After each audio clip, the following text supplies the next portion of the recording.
네, 더불어민주당 전당대회 돈봉투 의혹에 연루돼 구속영장이 청구된 윤관석, 이성만 의원의 체포동의안이 모두 부결됐죠.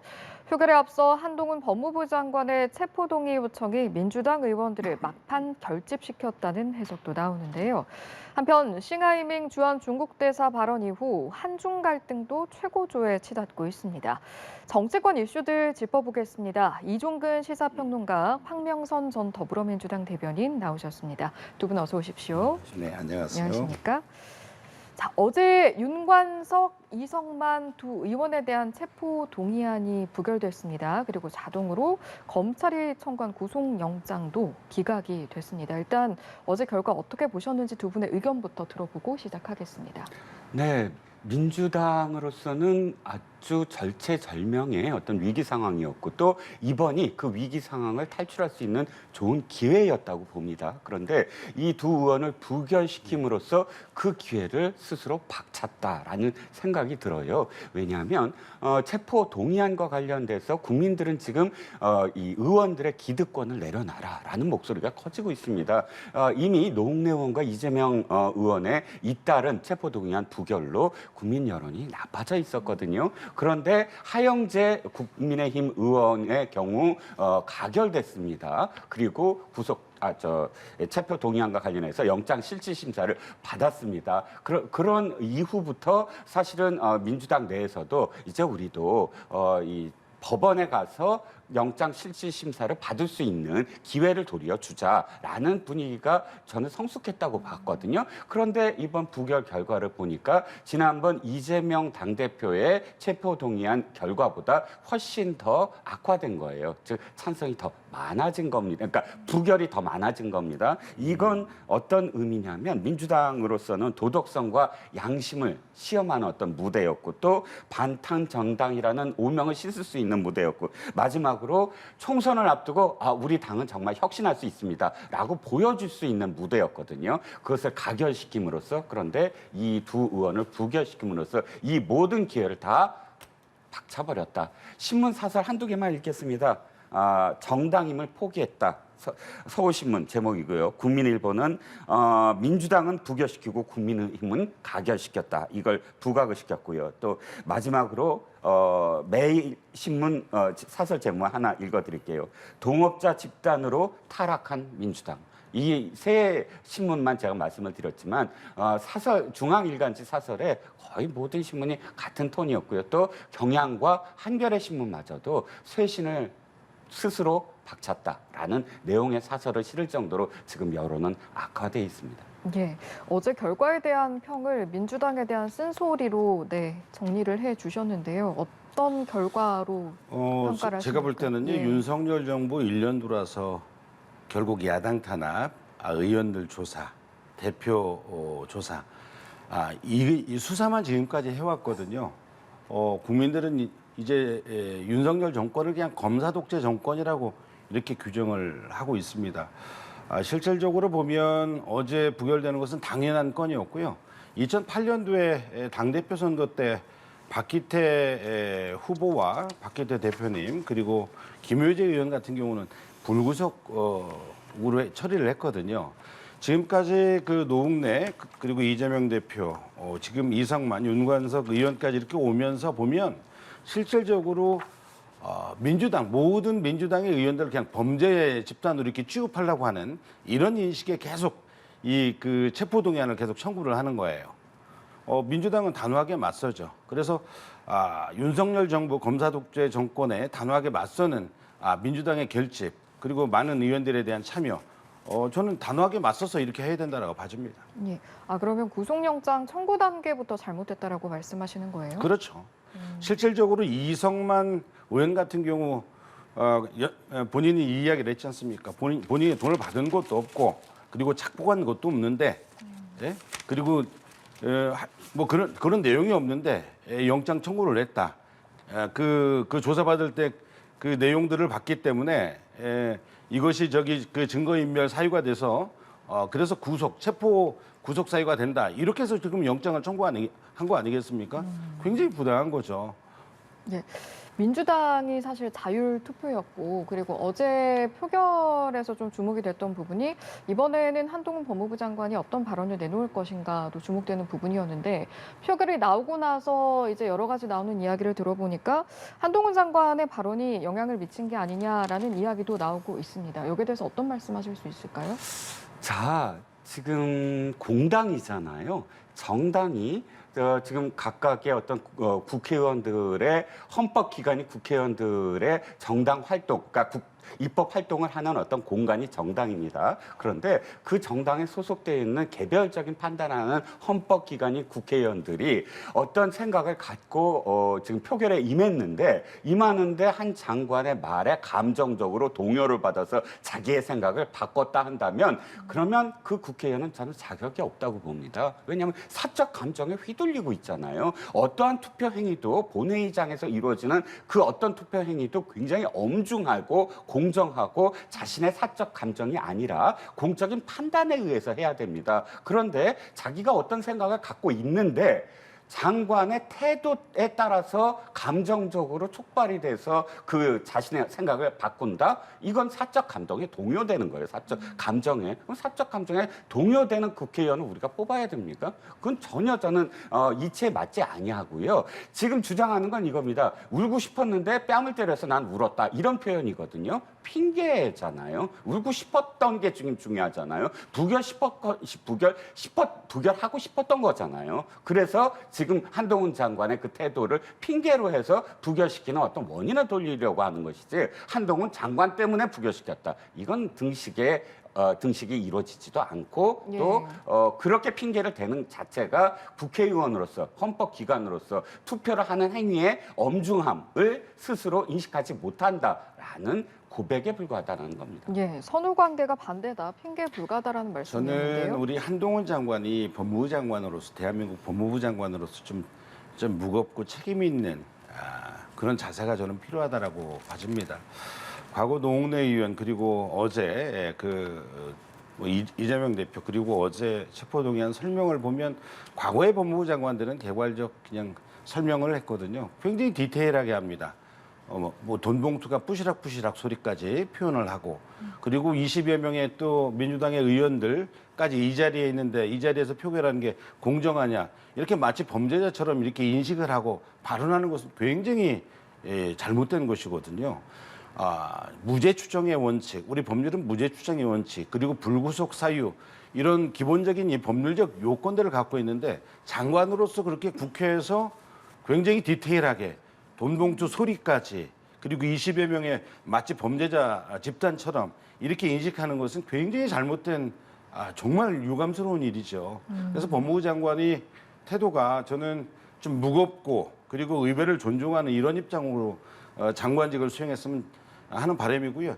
제가 개인적으로 보면 한동훈 장관이 정치를 하지 않나 이런 오해가 많이 들게 되더라고요. 그런 생각이 듭니다. 다음 총선에 나가는 이런 이야기도 들리는데 그런 차원에서 민주당의 방탄 프레임을 계속 만들려고 부결시키려고 하는 그런 의도가 아닌가 그런 생각도 들더라고요. 그리고 김연아 의원 이 사건 자체가 이성만 윤관석 의원 송영길 그 이정근 리스트는 이 그 강래구 그 상행만사의 그 녹취록을 통해서 지금 시작된 거 아니겠습니까? 예. 그렇게 보면 김연아 의원의 그 시도의원들에 대한 공천 미끼와 관련된 그 계좌로 보내달라라는 이 그 녹취 그리고 지난번에 태용호 의원하고 정무수석 이진복 수석의 그 공천과 관련된 내용 이런 저기 녹취와 관련돼서는 하나도 수사가 이루어지고 있지 않잖아요. 지금 불공정한 것이죠. 야당에 대한 민주당에 대한 리스크를 만들어주기 위한 하나의 나는 이런 발언이다. 아주 굉장히 좀 책임 있고 무겁게 그렇게 한동훈 장관께서 그렇게 처신해 주셨으면 좋겠다 이렇게 말씀을 드립니다. 대변인께서는 지금 한동훈 장관의 태도를 지적을 했는데 민주당과 한동훈 장관의 그 체포동의안 표결 전후로 해서 공방이 이번이 처음은 또 아니잖아요. 네, 그렇습니다. 그러니까 한동훈 장관과 그다음에 지금 민주당 의원들 특히나 이제 그 체포동의안과 관련돼서 한동훈 장관의 설명과 관련된 민주당 의원들의 반발은 처음이 아니죠. 또 예견돼 있었던 것이고 그렇기 때문에 더욱더 저는 한동훈 장관이 하나의 어떤 핑계가 아니었나 싶고요. 방탄정당이라는 오명이 정말로 듣기 싫었다면 한동훈 장관이 아니라 그 누가 어떠한 이야기를 하더라도 방탄정당이라는 오명은 씻어야만 합니다. 그런데 한동훈 장관의 어떤 태도를 빌미 삼아서 이야기한다라는 것도 이해가 가지 않고요. 두 번째는 민주당에 대한 압수수색, 민주당에 대한 탄압 이렇게 말씀하시는데 그렇다면 탈당은 왜 하셨는지요? 왜 탈당을 해서 전혀 무소속 의원인 것처럼 해갖고 이 어떤 그런 책임을 이렇게 면하는 것처럼 그 행위도 저는 이해가 가지 않습니다. 오늘 대변인님들의 어떤 논평이라든지 전체적으로 봤을 때 이 두 의원은 탈당한 의원이 아니라 민주당 소속 의원인 것처럼 표현을 해요. 민주당에 대한 지금 그 탄압이다라고 이야기하는 건 두 사람은 위장 탈당했다는 걸 지금 시인하는 거에 불과하지 않겠느냐 하는 것이고요. 또 마지막으로 녹취록만 지금 이야기되는 건 아니거든요. 증거는 녹취록과 관련돼서 아주 명명백백하게 우리 국민들이 다 들었습니다. 돈을 어떻게 하고 송영길 당대표에 그러니까 송영길 후보에게 보고를 하고 이런 내용들이 생생하게 담겨져 있었고요. 이 두 의원은 강내구 이정근에게 지시해서 돈을 뿌렸다. 강내구 이정근에게 경선을 쓰라고 돈을 건넸다라는 녹취록 내용이 생생하게 있고 여기에 뒷받침되는 게 뭐냐면 강내구 감사와 이정근 부총장의 진술입니다. 그 진술이 뒷받침되고 있다는 것이고 또 마지막으로 지금 압수수색을 통해서 또 일정들이 있잖아요. 이 의원들에 대한 어떤 국회 일정들. 그런데 문자 메시지와 이 내역과 관련해서 윤관석 의원이 국회 출입 기록과 일치한다는 거예요. 몇 월 며칠 날 돈을 얼마를 봉투를 마련해서 찾아갔다라는 그날과 그다음에 국회 출입 기록과 메시지가 다 일치한 어떤 증거들. 마지막으로 증거인멸과 관련해서는 그렇다면 윤관석 의원은 왜 일체 진술을 거부하고 있느냐. 그리고 휴대전화를 왜 교체했고 또 압수수색 전날 왜 강내구 감사와 접촉을 했느냐라는 것. 이성만 의원도 마찬가지입니다. 압수수색마다 송영길, 강내구 지금 혐의를 받고 있는 사람들과 만나거나 연락을 취해요. 그건 다 생생하게 증거가 되어 있는 상황이고요. 그랬을 때 증거인멸에 아주 뚜렷한 어떤 그런 상황들이 있는데도 불구하고 증거인멸 우려가 없다. 또 녹취록만 갖고 이야기한다라는 이야기만 되풀이하고 있으니까 사실 좀 딱하죠. 만약에 그렇게 자신이 있다면, 그렇게 아무런 어떤 증거가 없다면 가결시켜서 영장실질심사를 받으면 돼요. 판사가 알아서 판단할 겁니다. 이렇게 증거가 없다? 하고 다 풀어줄 거예요. 그러면 훨씬 더 떳떳할 거 아닙니까? 지금 구속해서 재판을 받겠다는 게 아니라 영장실질심사를 일반인들처럼 우리 국민들은 어떡합니까? 혐의가 있으면 영장 청구가 나오고 그러면 판사 앞에서 영장실질심사를 받아요. 기득권 내놓고 국회의원들 다 그렇게 하라는 얘기입니다. 그런데 그걸 거부하는 거예요. 판사한테 가기도 싫다. 그런데 증거는 없다. 앞뒤가 안 맞잖아요. 저는 2008년도에 그 박기태 당대표 선거 때 그때 돈봉투 사건이 있었잖아요. 예. 법은 공정해야 된다라고 봐줍니다. 형평성이 있는 것이죠. 그런데 공정한 잣대가 아니에요. 그때는 불구속 사안이에요. 지금 이렇게 계속 체포영장을 청구하는 내용들은 이 방탄 프레임을 유도하기 위한 하나의 저는 전략이다라고 봐져요. 그리고 장관께서 굉장히 디테일하게 이야기하잖아요. 그리고 20명에 대한 마치 범죄자처럼 민주당의 모든 의원들을 그런 프레임으로 만들잖아요. 저는 굉장히 잘못됐다라고 보고요. 그래서 윤석열 정부의 1년은 검사 독재 정권이다라는 이 프레임이 더 강하게 국민들한테 쓰여진다라는 것이죠. 법은 공정해야 합니다. 또한 이 시작 자체가 앞서 말씀드린 대로 녹취부터 시작된 거예요. 정말 그 대통령실과 태영호 의원의 그 공천과 관련된 이 녹취 내용 굉장히 큰 법적인 문제가 있거든요. 이 사실관계 의혹이 있는데 아직 해소를 안 하고 있잖아요. 박근혜 대통령 때 그 공천과 관련돼서 공직선거법 250조 위반해서 2년 동안 실형을 받았지 않습니까? 굉장히 엄하거든요. 대통령실에서 공천과 관련돼서 관련된다라는 것은 그게 바로 녹취거든요. 지금 여기 그 이성만 윤관석 의원에 대한 내용도 녹취를 근거로 해서 지금까지 온 거거든요. 네. 그래서 법의 잣대는 공정하게 이루어져야 된다. 그래서 이 녹취록 했는데요. 이 대통령실과 태용호 의원의 공천과 관련된 내용도 그리고 김건희 여사의 주가 조작, 통정 매매에 대한 의혹까지 모든 것을 좀 공정하게 이렇게 법의 잣대에서 좀 봐야 되겠다 이렇게 예. 말씀을 드립니다. 법의 잣대는 공정해야 한다라고 이제 말씀을 해 주셨는데 국민의힘에서 보기에는 이제 그동안 체포동의안 표결이 윤석열 정부 들어서 있었는데 국민의힘 하영재 의원을 제외하고 지금 민주당 의원 또는 민주당 출신, 민주당 뭐 대표를 제외하고는 하영재 의원도요. 예. 실질적으로 하영재 의원은 이제 표결에 찬성이 돼서 구속이 됐지 않습니까? 예. 이것도 국민의힘에서 실질적으로 민주당이 방탄 프레임을 만들기 위한 하나의 저는 전략이라고 의도적이라고 봐집니다. 보시는 거예요? 저는 그렇게 봐집니다. 예, 그러면 국민의힘 입장에서 이재명 대표의 사법 리스크 때문에 부결을 시킨 게 아니냐라는 답변에는 그거는 다 그 어떤 배경이 있어서 그런 계획하에 그렇게 만든 것이다라고 말씀하시고 싶으신 겁니다. 아니죠. 이재명 대표의 사법 리스크를 전략적으로 윤석열 검사 독재 정권에서 그렇게 프레임을 만들려고 하겠지만 우리는 거기에 제가 볼 때는 이재명 대표에 대한 법적 리스크가 아니라 검사 리스크라고 저는 봐져요. 윤석열 정부에 대한 검사 독재 정권에 대한 리스크가 가면 갈수록 쓰여진다라고 저는 봐집니다. 예. 예. 이에 대한 의견 반박하실 내용 있습니까? 음주운전으로 지금 구속 위기에 있는 사람이 이렇게 얘기합니다. 전국에 있는 음주운전 혐의를 받고 있는 사람들 모두 구속하면 내가 구속당하겠다. 말이 안 되잖아요. 자신의 혐의부터 이야기해야죠. 자신의 혐의, 자신이 정당하게 받고 이건데 지금 계속 다른 어떤 프레임을 말씀을 하시고 계십니다. 한 가지만 제가 그건 반박하고 싶지 않았지만 한 가지만 반박을 하면 박희태 국회의장 건과 이 건은 전혀 다릅니다. 박희태 국회의장은 당시에 한 그 의원이 자신이 받았다라고 실토를 합니다. 그거는 이제 자신이 이제 폭로처럼 이야기를 하는 것이고, 그래서 난 돌려줬다. 그 증언 하나만 있었어요.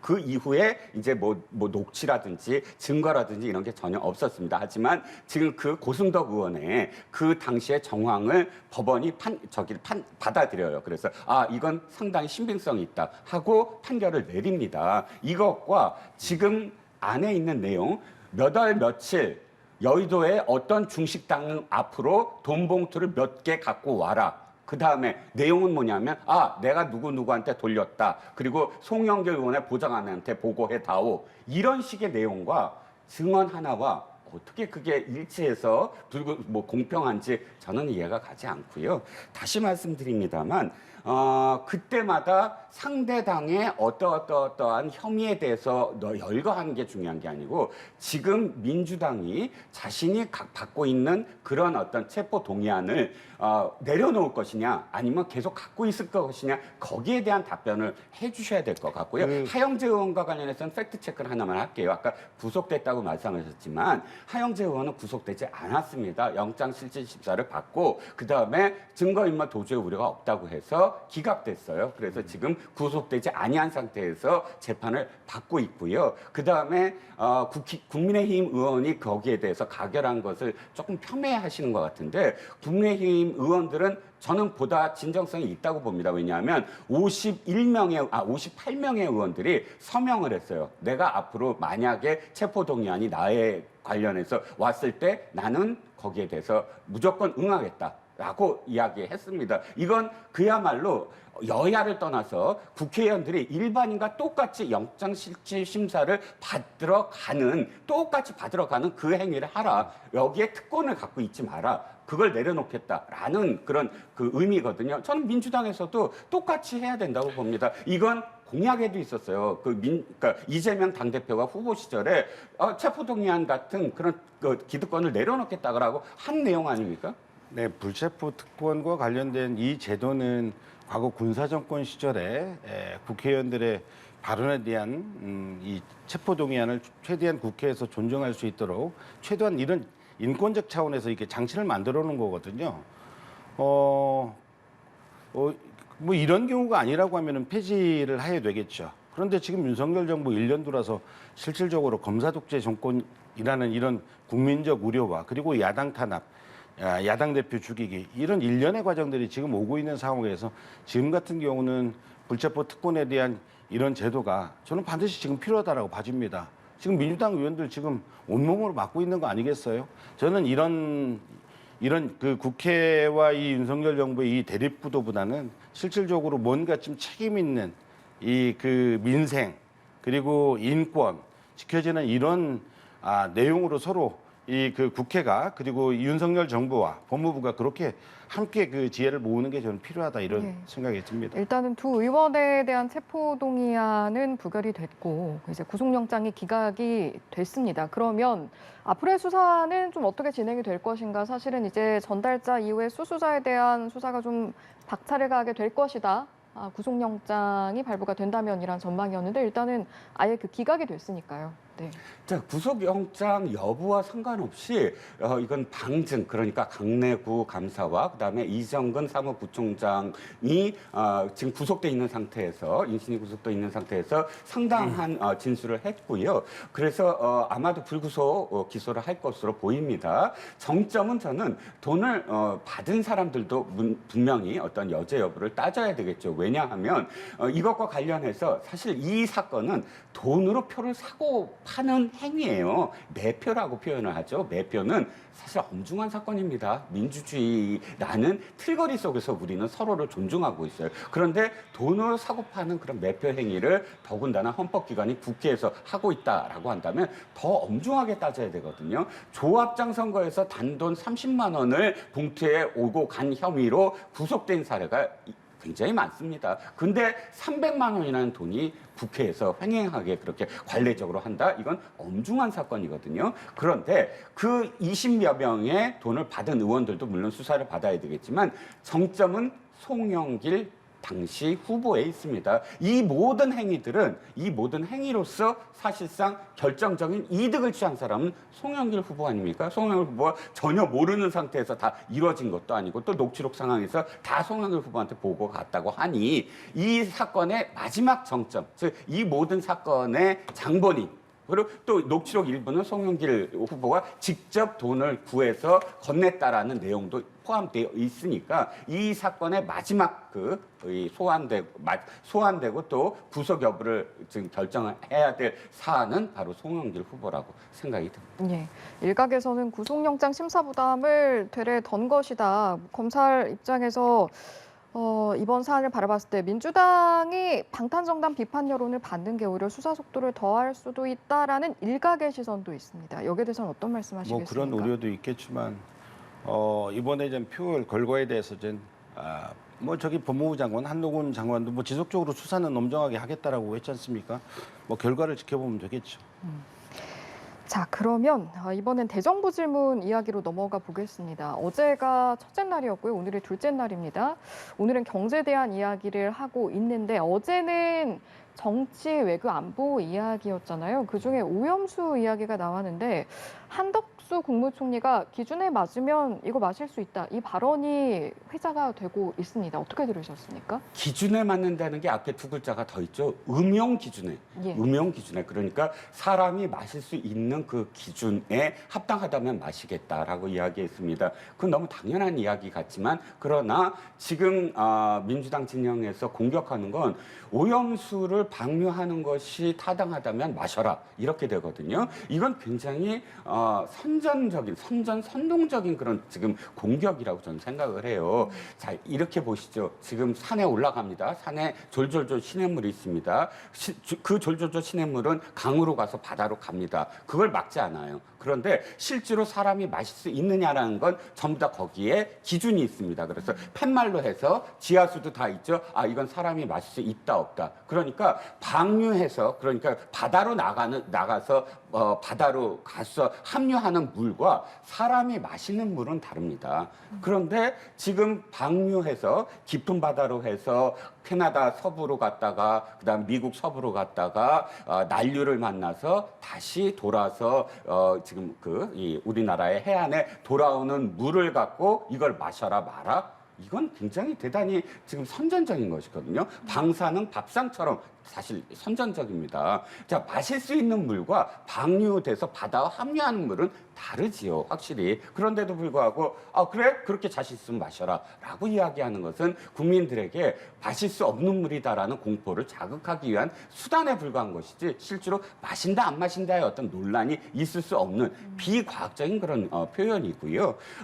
한 말씀만 더 드리면 정말로 그게 걱정이 되고 삼중수소가 걱정이 된다면 서부 해안에 그렇게 수많이 들어오는 그 중국의 원전에서 나오는 그런 그 원전 방류수들은 왜 문제 삼지 않죠? 55개의 공장들이 우리나라와 맞서 있는 중국으로 봤을 때 동부 해안에 전부 다 밀집돼 있고 그들의 이 원전에서 나오는 그 방류수들은 삼중수소로 봤을 때 후쿠시마의 오염수 방류보다 48배나 더 높다는 수치가 과학적으로 나와 있습니다. 그렇다면 똑같이 똑같이 물을 수밖에 없네요. 그럼 중국의 원전의 오염수, 원전의 방류수는 마실 수 있습니까?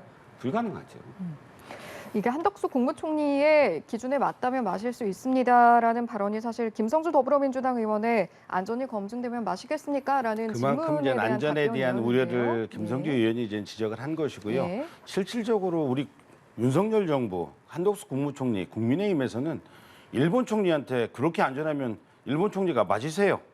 이렇게 강하게 요구를 해야 됩니다.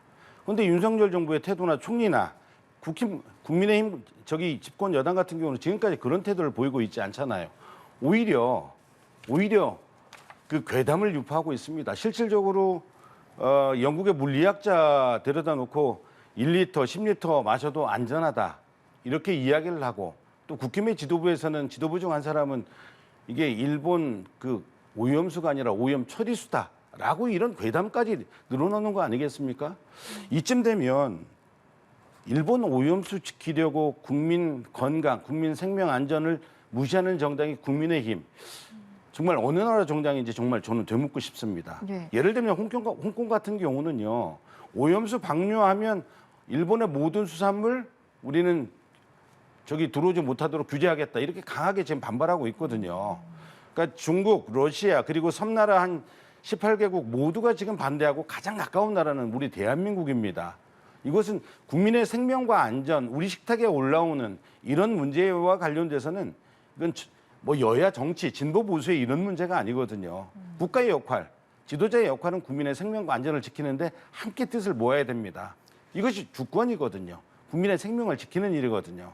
예. 자, 팩트를 하나씩 좀 제가 생각하는 팩트를 말씀을 드릴게요. 첫 번째, 처리수라는 표현은 우리나라를 제외한 모든 국가가 처리수라고 표현합니다. 오염수라고 표현하는 건 우리나라밖에 없고요. 첫 번째. 두 번째, 대만은 지금 후쿠시마산 후쿠시마산 수산물을 수입하기로 결정하고 공표를 했습니다. 자, 세 번째, 후쿠시마에서 지금 나오는 방류수는 바로 우리나라 해안으로 오지 않습니다. 직접적으로 타격을 받는 건 캐나다 서부부터 시작을 해요. 캐나다 서부로 돌아서 아까도 말씀드렸지만 미국 서부로 돌아서 그다음에 많게는 4, 5년, 적게는 1, 2년 내로 우리나라로 돌아오는 겁니다. 대만과 우리나라로 함께 돌아와요. 대만은 이걸 받아들였고요. 그래서 대만이 받아서 우리도 받아들여야 된다 이 말씀을 드리는 건 아닙니다. 우리도 아직은 예를 들어서 월말에 IAEA의 최종 결과를 지켜보고 하겠다라는 이야기고요. 아까 말씀하셨던 피지, 중국 물론 많은 제도들이 지금 반대의 목소리, 우려의 목소리를 내고 있습니다. 그런데 가장 직접적으로 그러면 해류에 따라서 후쿠시마 오염수를 받아야 되는 캐나다, 미국 반대 목소리 그렇게 심하지 않습니다. 그리고 IAEA의 기준에 따라하겠다고 했고요. 마지막으로 IAEA의 기준에 맞으면 우리는 받아들여야 된다라고 이야기한 사람은 문재인 정부의 정의용 외교부 장관이 대정부 질의에서 공식적으로 답변한 것입니다. 그런데 그 입장을 지금 야당, 그 당시에 집권 여당이었던 야당은 완전히 뒤집어서 IAEA를 믿을 수 없다라고 나오는 것도 이해가 가지 않고요. 마지막으로 하나만 더, 지금 그 당시에 문재인 정당 때 2021년에 나온 문건, 대외비로 해서 공표하지 않은 문건에 따르면 그 문건은 해양수산부와 그다음에 각 부처 TF가 만든 문건이고 그다음에 원안위가 7차례 거쳐서 전문가들의 의견을 집대성한 겁니다. 삼중수소 걱정 없다라는 내용이 있어요. 그렇게 나오자 문재인 정부는 그걸 숨겼습니다. 하지만 그게 다 드러나 있고요. 그런데도 불구하고 지금에 와서는 삼중수소 문제 있다, IAEA 문제 있다, 똑같은 똑같은 민주당이 그 야당이니까 입장을 바꿔서 네. 정부를 공격하는 실장 저도 거죠. 얘기할 기회를 좀 네. 주시죠. 뭐 얼마 전에 발표됐잖아요. 일본 후쿠시마 그 해안에서 발견된 우럭이 세슘 180배의 기준치를 넘었다라는 이런 보도가 나왔죠.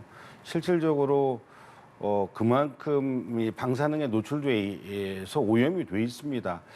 당연히 우리 이 국가 입장에서 우리 국민들을 대변하는 정치인들 입장에서 여야 진보 보수를 떠나서 우리가 이 구체적인 어디가 멀리 해류나 조류에 이런 문제가 아니라 우리 방사능에 오염된 오염수 그 안에서의 생선들이 결국 우리 식탁에 올라올 텐데요. 우리 국민들의 생명과 건강을 생각해서 문제를 지적하고 여기에 대한 대책을 강구하고 정부가 강력한 목소리를 내자라는 데는 누구나 다 동의하는 거 아닙니까? 근데 세슘 180배예요. 이러면 안 되죠. 그리고 2년 전에 지금 국민의힘의 김기현 대표님, 조태영 안보실장, 그리고 지금 박진 외교부 장관 이런 분들이 이 후쿠시마 오염수 방류에 대해서 하면 안 된다라고 강력하게 촉구 결의까지 국회에서 했었습니다. 2년 만에 바뀐 이유가 뭐예요? 그러니까 일본의 입장을 편드는 것 같은 우리 국민들에 대한 분노들이 있습니다. 이래서는 안 되거든요. 우리 국민들의 생명과 안전을 위해서는 그 2년 만에 이렇게 바뀐 이유가 뭐냐 이 얘기예요. 국민들 입장에 서서 우리 윤석열 정부도 국힘도 민주당도 어느 당도 함께 지혜를 모아서 단호하게 대응하고 맞서야죠. 저는 그렇게 알겠습니다. 봐줍니다. 예. 그렇게 해야 됩니다. 예, 외교 관련해서 한 가지 더 짚어보겠습니다. 싱하이밍 주한 중국 대사의 발언 이후 폭풍이 만만치가 않습니다. 일단은 맞초치를 한 건 물론이고 이제 양국 외교부에서도 발언이 오가고 있고 예. 굉장히 분위기가 팽팽한 상황이거든요. 어떻게 진단하십니까, 지금 상황? 안타깝죠.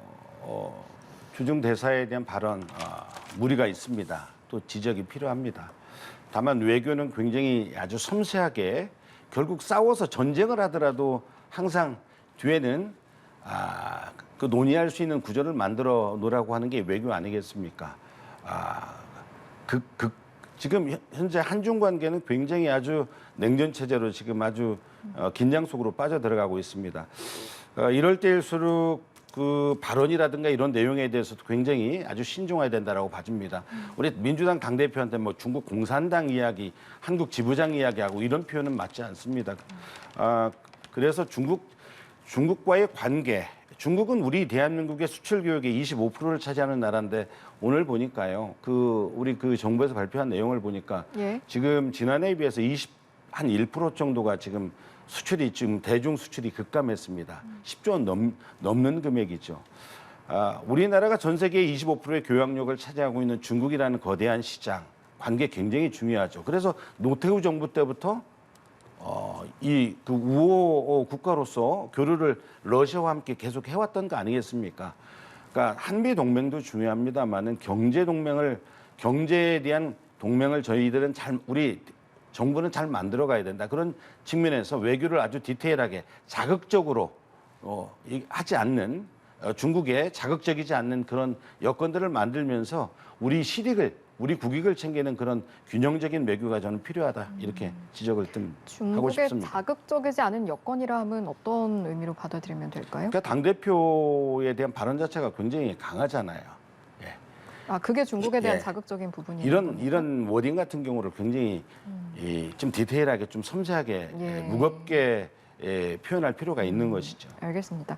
한중 관계가 지금 만만치가 않습니다. 어떻게 바라보고 계신지 궁금합니다. 일단 이재명 당대표에게 지금 모든 책임이 다 있다고 저는 생각을 합니다. 이재명 당대표를 그렇게 표현했다고 해서 중국과의 관계가 갑자기 악화된다는 건 갑자기 이해가 잘 안 가고요. 왜 그러냐면 신 대사는 이미 13차례나 한국을 비하하고 외교관 신분을 망각하면서 조롱하고 막말을 해댔습니다. 벌써 13년 동안이나 참 막말을 계속 해왔고 이 참사가 한두 번이 아니에요. 2010년도, 2020년도 참사관 시절에는 우리나라 통일부 장관 앞에서 아니 녹음과 촬영을 하는 건 너무한 거 아니냐라고 대놓고 한국말로 이야기해서 그때부터 지금까지 계속 문제를 일으켰고요. 두 번째, 그렇게 일으킨 사람의 어떤 리스크가 있음에도 불구하고 그 사람을 직접 찾아가서 대사관저에서 고개를 숙이면서 악수를 하고 그다음에 그 사람이 얘기하는 15분 동안의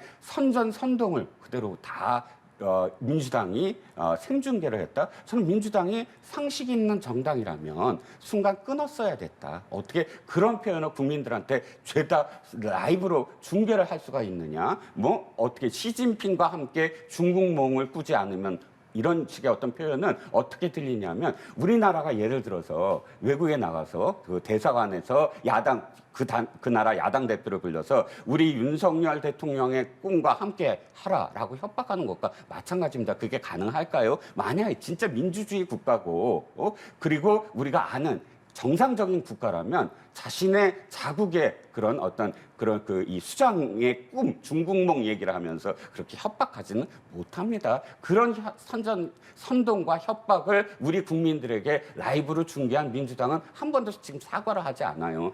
그 굴욕적인 어떤 그런 내용을 그것도 저는 이해가 가지 않고요.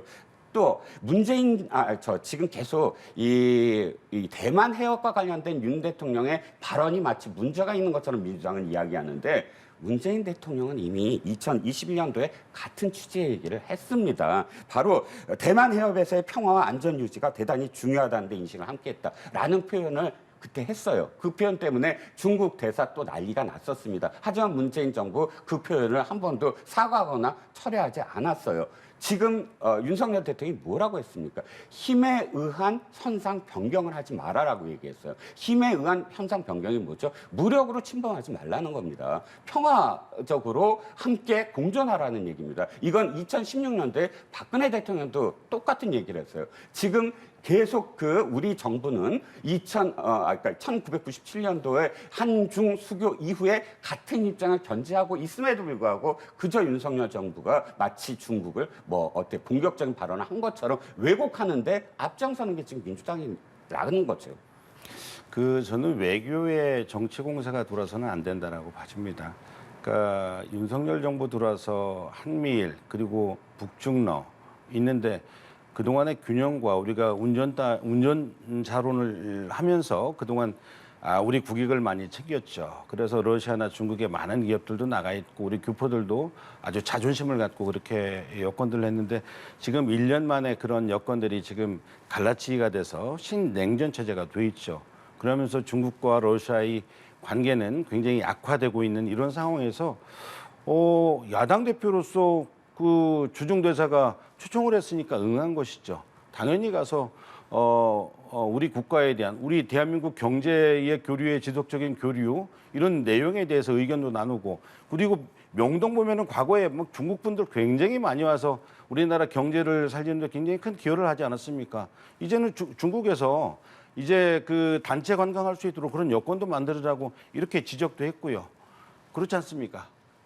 이렇게 이제 야당 대표로서의 역할을 했던 거예요. 저는 이번 주 일요일에 그 한중일 관계를 하면서 미국과 일본의 태도를 보면 대중국의 최고의 흑자국이 1년 전만 하더라도 우리 대한민국이었습니다. 지금 1년 만에 최대의 적자국으로 지금 변모했거든요. 거기에 미국과 일본이 들어가 있어요. 지금 이번 주 일요일에는 블링턴 국무장관이 시진핑 주석을 만난다라는 거 아닙니까? 국익을 위해서 지금 만나는 거거든요. 일본도 지금 만나고 그리고 영국과 프랑스, 이태리까지 이번 달에 그 총리나 대통령이 지금 시진핑을 만난다라는 거 아니겠어요? 그러니까 지금 뭐냐면 이제는 갈라치기가 아니라 국익과 경제 일자리를 위해서는 이제는 유연성 있게 지금 세계 정상들은 지금 중국을 향해서 뛰고 있거든요. 지금 우리만 지금 외톨이로 지금 패싱당하는 그런 지금 현재 외교 전략이거든요. 굉장히 위험합니다. 중국에 있는 우리 많은 기업들이 산업에 대한 리스크 지금 폭발 직전입니다. 그래서 우리 윤석열 정부에서 중국과의 관계를 저는 반드시 개선해야 된다 이런 말씀을 드리고 이번 기회에 똑같은 날 보니까 이재명 대표는 주중대사 그리고 김기현 대표는 일본 대사를 만났는데 바꿔서 만나서 오히려 김기현 대표가 중국 대사 보고 중국과의 관계를 더욱더 개선하자 이렇게 오히려 제안했으면 좋았는데 초청을 했는데 그 거절했다면서요. 뭐 이런 이야기까지 하다. 이제 당 대표도 집권당의 당 대표든 윤석열 정부의 대통령, 정부든 국익을 생각해서 이제는 외교를 펼쳐야 됩니다. 예. 이번에 이제 한중 관계에 있어서 외교부 쪽에서 계속해서 이야기가 오고 가고 그 발단이 됐던 게 싱하이밍 대사의 발언인데 이 관련해서 의혹이 또 하나가 보도가 됐더라고요. 네. 이건 어떤 내용입니까? 일단 울릉도의 뭐 호텔에 어떤 기업이 싱하이밍 대사가 묵게 했는데 그것을 접대처럼 했다라는 겁니다. 그런데 가격이 뭐 1천만 원 하루에 숙박이 한 1천만 원을 접대를 했다. 이것은 의혹이 어떤 의혹이냐면 우리 이 싱하이밍이라는 그 대사가 우리 기업이라든지 혹은 우리 정치인이나 혹은 권력자들과 계속 어떤 교류를 하면서 실질적으로 어떤 대가를 주고받으면서 부적절한 어떤 관계를 맺고 있는 게 아니냐라는 것이고요. 이 내용은 지금 이 주중 한국 대사를 불러서 이렇게 얘기했습니다. 그 중국 정부가 아니 대사가 그 나라의 각계 인사들과 교류하는 것이 무엇이 잘못됐느냐 이렇게 따졌거든요. 잘못된 부분이 저는 있다고 생각을 합니다. 바로 그 1,000만 원 정도의 네. 그런 뭐 숙박비를 그렇게 이제 지불할 수 있다는 것. 제가 아까 말씀하신 거에 한두 가지만 팩트 예. 한번 정리를 좀 하죠. 첫 예. 번째, 중국과의 무역 관련해서 우리가 탈중국 때문이다라고 중국은 얘기하고 또 민주당은 이야기하는데 탈중국이 아니라 정확하게는 중국의 탈한국 때문이다. 뭐냐면 중국이 중국이 우리나라의 주요 수출품들을 거의 다 격차를 따라붙었기 때문에 그 품목들로 내수가 이루어지기 때문에 수입이 안 된다라는 건 제 주장이 아니라 무역협회가 지금 공식적인 어떤 보고문으로서 지금 중국의 탈한국이 문제다라는 보고문을 썼고요. 이게 정치적인 문제가 전혀 아니라는 것은 이미 경제단체에서 다 보고서가 나오고 또 무역을 하는 어떤 보고서가 다 나오는데 이것을 윤 정부 탓을 한 건 굉장히 팩트가 잘못됐다는 겁니다. 예. 혹시 여기에 대해서 반박하실 내용 있으시면 더 저기 듣겠습니다. 주중대사와 관련해서 이야기하는데 저는 일고의 가치도 없다라고 봐집니다.